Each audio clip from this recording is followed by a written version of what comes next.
Welcome back to the Degenerate Cardboard Enthusiast. My name is Terry, and I'm just a regular guy in his own room doing work. I work from home, but I love flesh and blood, and I love to talk about it and sometimes dabble and make content about it. So today I want to talk about heavy hitters. Not so much the gameplay, but more of the secondary market, singles market point of view. I do sell singles from time to time. I'm a part-time guy. I don't do this full-time. I do have a lot of cards around. As you can see from behind me, you have cards there, and over here too I have cards just looking down. All these cards just hanging around. Okay, and what I've been seeing is a trend from watching, I think, Bronson most latest video, and he was talking about flesh and blood, his thought on heavy hitters and all that stuff. But he did touch upon one topic that got me thinking, and it's kind of like, oh yeah, you're right. It has been like this. Like, well, never thought about it. So he was talking about how like the market, like the singles market, back in the days, the common thinking in a common way is when it says release, car prices are high. You wait a couple of weeks to like a month or two, and start to drop and goes down to the low because the influx of cars start to flood the market, start to go low. That's common, supply and demand. And that happened definitely for Monarch, and that's because of market manipulation from distributor and everything. I remember buying like Kovo Legend for 1,000 something. Same thing with Toa. People are starting to realize it. Same thing for even Everfest and on whatnot. But somewhere around Outsider, things change, and I didn't even think about it. And it happened for Outsider. It happened for Dusk to Dawn, and it happened for even Everfest. Not Everfest, what am I saying? Bright Lights. Okay. So let's start with Outsider. Outsider came out. I had a lot. I cracked open like 20 cases, 30 cases, whatever it was. Codex of Frailty and Premeditate. We're going for around, I say 10 bucks. Right.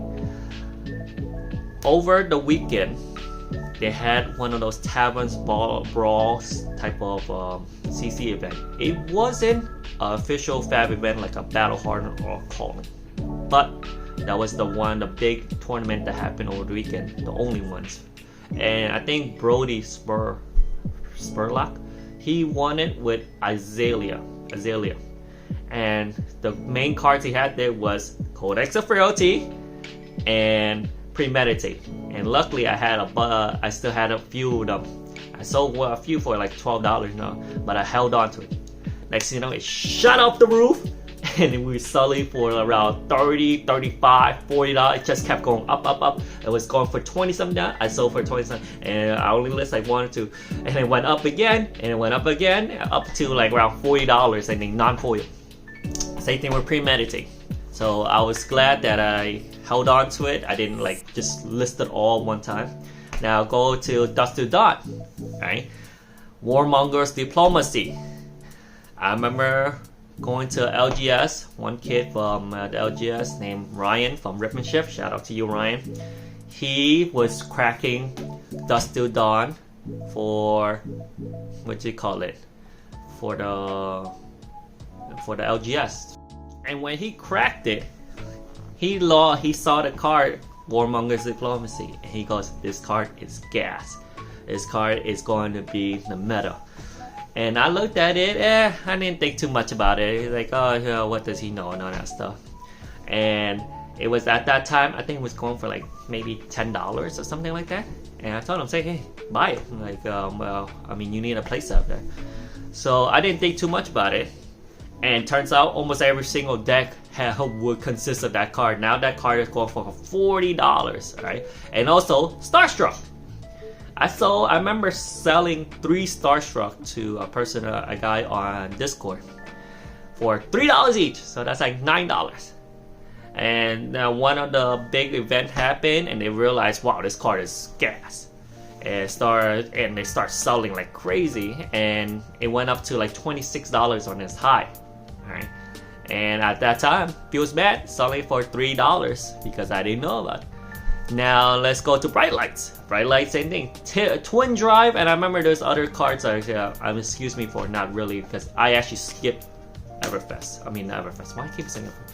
I skipped Bright Lights, but Twin Drive went up to like $40-something for Majestic, and that same thing too.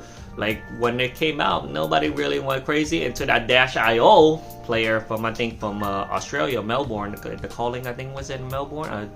Really, I'm sorry if I get all my information. I just recalling from memory. I'm not doing my research. He took Dash.io all the way to the end, went undefeated. Unfortunately, lost at the finals. But people start realizing, wow, like Twin Drive, all these other cards. I think was the other one where it's like if it hits, you could put an item into the arena if it hits, blah blah blah. So those cards were going for like maybe like $15 or something like that. Shot up the maximum velocity too, shot up the roof. Yeah, because of some big event, like, and then people started realizing the meta player, meta. So all I'm saying is, if you are a singles seller, you crack open boxes, cases, and sell it on thing. If you know cards are undervalued, like a certain card is gas, a certain card is crazy, like borderline broken, and like borderline should be banned, but it's going for like a price that you believe that it's not worth it. Don't list it all up.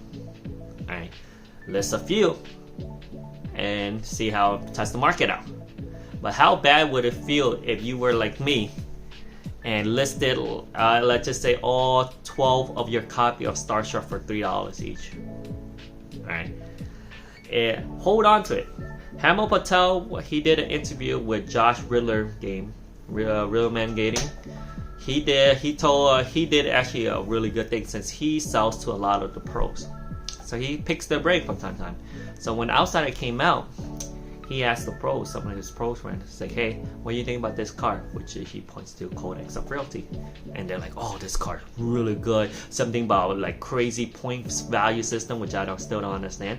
And they told him like, this is a really good card and all that stuff. It's broken and all that. So he's like, okay. So he saw that it was selling for like $10-12, so he bought them all up on TCG Player and all that stuff. And turns out, yeah, really good. Now I'm not telling you this to you so that you could go and buy out like Majestic and just start to freaking manipulate your own thing. That's shitty. Don't do that.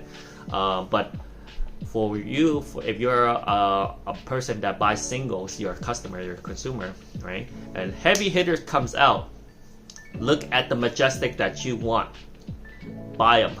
If you feel like this is a need for these Majestic, I say buy them and just hold on to 3-ups or whatever it is. Or especially if you know that they're very undervalued, buy them. Back in the days, hold on to it. Don't get it yet because it'll drop. But nowadays with this trend, how people are keeping their finger on the pulse for meta games and meta cards and all that stuff, like all it takes is one good player on a Calling Battle Hardened to play that card and win with it, and that card 3x, 4x. Alright, so that's all I got for today, and I'm still trying to come out with a video at least like every week or some sort of consistency so that I could grow the channel.